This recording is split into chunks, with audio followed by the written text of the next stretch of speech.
Incendié un edificio del centro y temo volver a hacerlo. Ah, sí, claro. Voy a escribirlo en mi máquina de escribir invisible. La, la, di, da, di.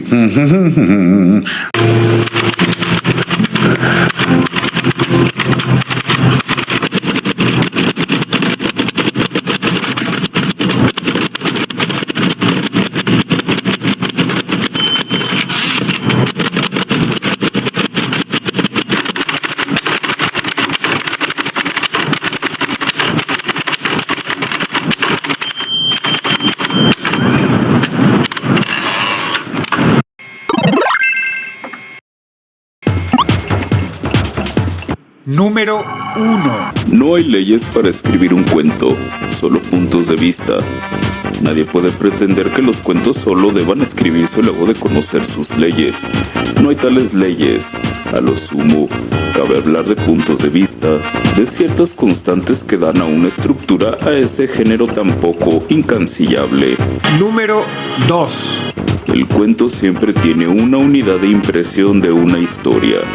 El cuento es una síntesis viviente a la vez que una vida sintetizada, algo así como un temblor de agua dentro de un cristal, una fugacidad en una permanencia, mientras en el cine, como en la novela, la capacitación de esa realidad más amplia y multiforme se logra mediante el desarrollo de elementos parciales, acumulativos, que no excluyen, por supuesto, una síntesis que dé el clímax de la obra.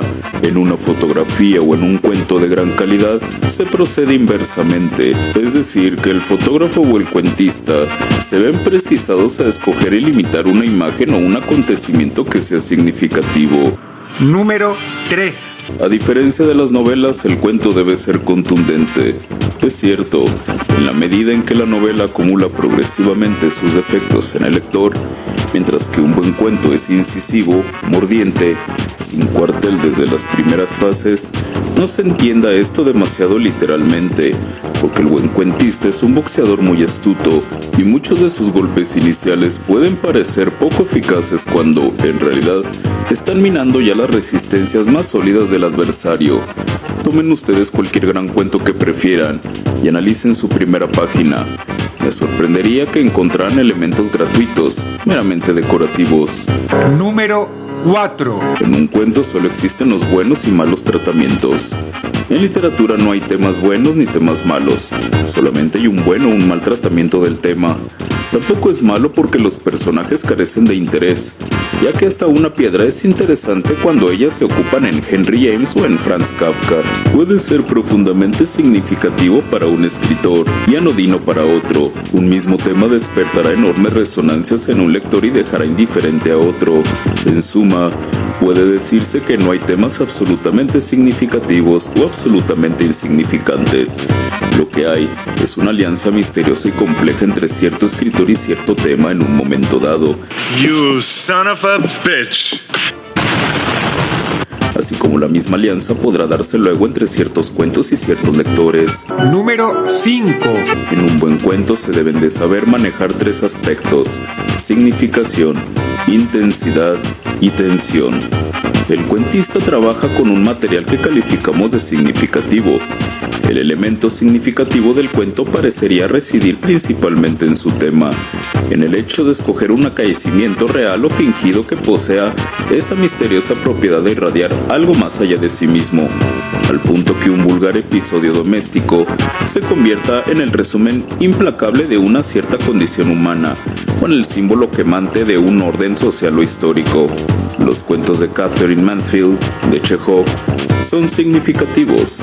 Algo estalla en ellos mientras los leemos y nos proponen una especie de ruptura de lo cotidiano que va mucho más allá de la anécdota reseñada. La idea de la significación no puede tener sentido si no la relacionamos con las de intensidad y de tensión, que ya no se refieren solamente al tema sino al tratamiento literario de ese tema, a la técnica empleada para desarrollar el tema, y es aquí donde, bruscamente, se produce el deslinde entre el buen y el mal cuentista. Número 6.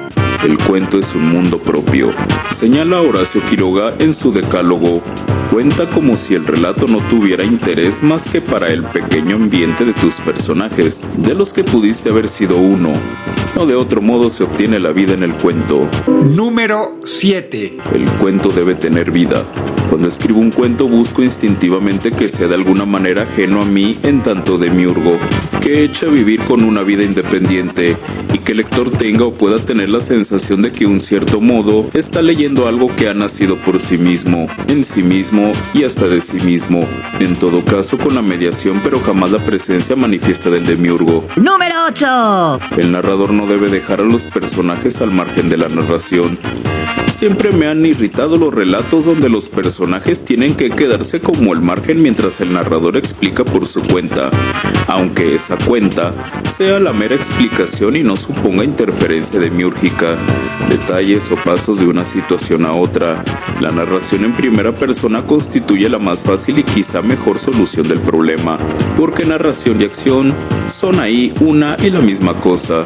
En mis relatos en tercera persona, he procurado casi siempre no salirme de una narración stricto sensu, sin esas tomas de distancia que equivalen a un juicio sobre lo que está pasando. Me parece una vanidad querer intervenir en un cuento con algo más que con el cuento en sí. Lo fantástico de un cuento solo se logra con la alteración de lo normal. El génesis del cuento y del poema es sin embargo el mismo. Nace de un repentino extrañamiento, de un desplazarse que altera el régimen normal de la conciencia.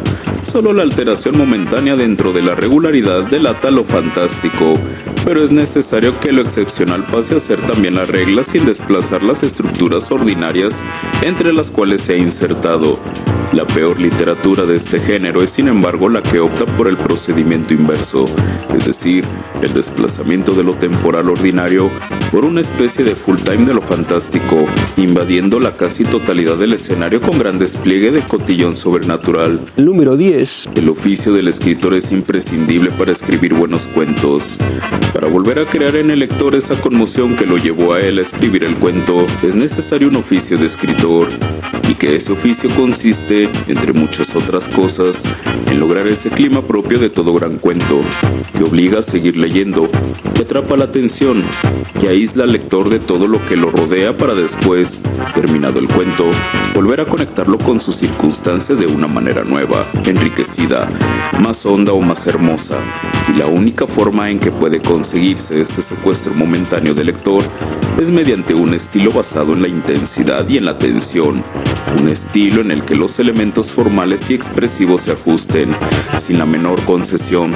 Tanto la intensidad de acción como la tensión interna del relato son el producto de lo que antes llamé el oficio de escritor. Número 1. Cuenta un cuento que te gustaría leer. Cuando quiero escribir algo es porque siento que eso merece ser contado. Más aún, cuando escribo un cuento es porque a mí me gustaría leerlo. Número 2. Escríbelo como si vaciaras en concreto. Escribir cuentos es como vaciar en concreto. Si el concreto no fragua, se jodió y tienes que empezar otra vez. Tienes que hacer todo junto y de una vez. En cambio, escribir novelas es como pegar ladrillos. Si este muro no salió, tiras el muro y lo rehaces. Corres la puerta para allá, etc. En el cuento esto no puede hacer. El cuento sale de una vez o no sale. ¿Sí o no? ¿Está? ¿Sí o no, pendejo? ¡No, cabrón! ¡Díselo! ¡No, ¿Sí o no, cabrón? Díselo, dice que ¡Te voy a poner un putazo! ¿Sí o no? Dime si ¿Sí o no? El cuento se concibe de una vez completo y redondo, y si no es así no sirve. Ya no vas a encontrar cómo remendarlo y cómo terminarlo. En el momento en que concibes el cuento lo tienes listo, íntegro. En cambio, en la novela puedes partir de una idea y de una imagen y seguir dándole vueltas, inclusive trabajarla en la máquina, construirla en la máquina. Número 3. Piensa que la estructura va primero. Una vez que se llega a tener la estructura completa de una historia, en ese justo punto es desde donde se puede escribir un cuento, un guión, una obra de teatro o una pieza para la televisión. Inventar el mundo es lo maravilloso que hay. Número 4. Lea Hemingway. A Hemingway lo he considerado como un maestro de la técnica literaria, en el sentido de que leyendo sus obras se aprende a contar. Siempre he dicho que los novelistas, a diferencia de los demás profesionales, leemos las novelas para saber cómo están escritas. Nosotros leemos la novela, la volteamos, la ponemos al revés, ponemos los tornillos, todas las piezas sobre la mesa, y cuando sabemos cómo está, ya no nos interesa más. Con Hemingway me ha sucedido lo mismo. He leído todas las obras de Hemingway, prácticamente las he desmontado pieza por pieza para saber cómo están escritas, y en ese sentido puede que haya una influencia. Esa influencia que puede haber es la única identidad con él, el único parecido. De todas maneras, le tengo una gran admiración. Es un gran escritor, sobre todo un gran cuentista. A mí la novela de Hemingway no me llama mucho la atención, pero en el cuento llega a la perfección. Él tiene el cuento La breve vida feliz de Francis Macomber, que es uno de los más perfectos que se han escrito. Número 5. Mantén la intensidad y la unidad. La intensidad y la unidad interna son esenciales en un cuento y no tanto en la novela, que por fortuna tiene otros recursos para convencer. Por lo mismo, cuando uno acaba de leer un cuento, puede imaginarse lo que se le ocurra adelante y el después, y todo eso seguirá siendo parte de la materia y la magia de lo que leyó. La novela, en cambio, debe llevar todo dentro.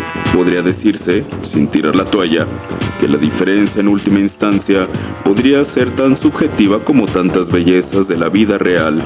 Buenos ejemplos de cuentos compactos e intensos son dos joyas del género: La pata de mono, de W. Jacobs, y El hombre en la calle, de George Simenon. Número 6. ¿Leíste a Hemingway?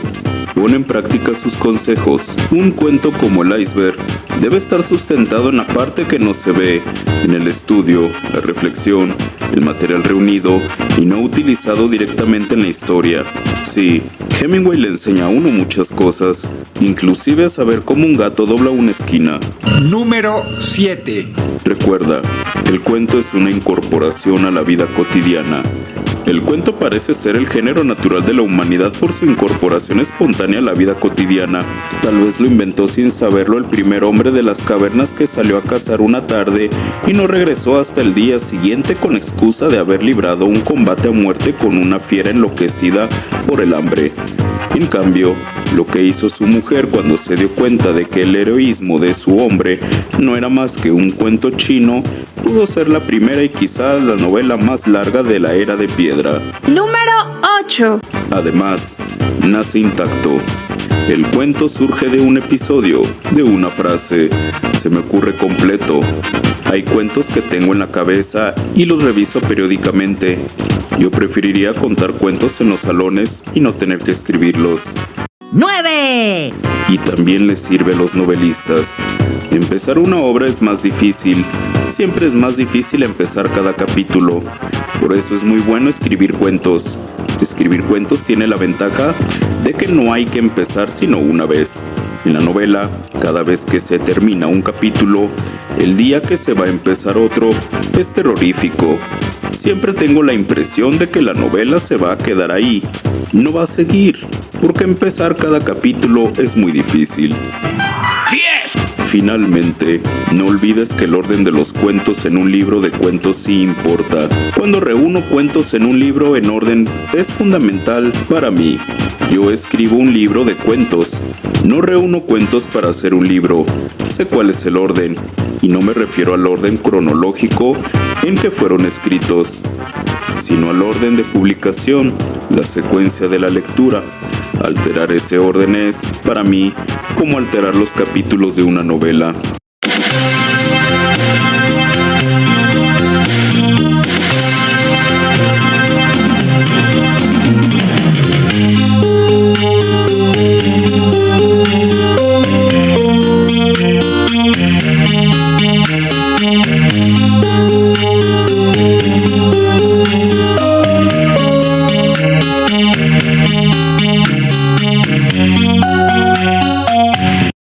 Orate. ¡Sí o no! ¡Sí o no!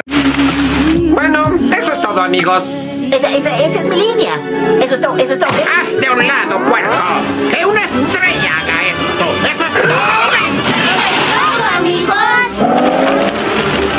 ¿Ya puedo irme?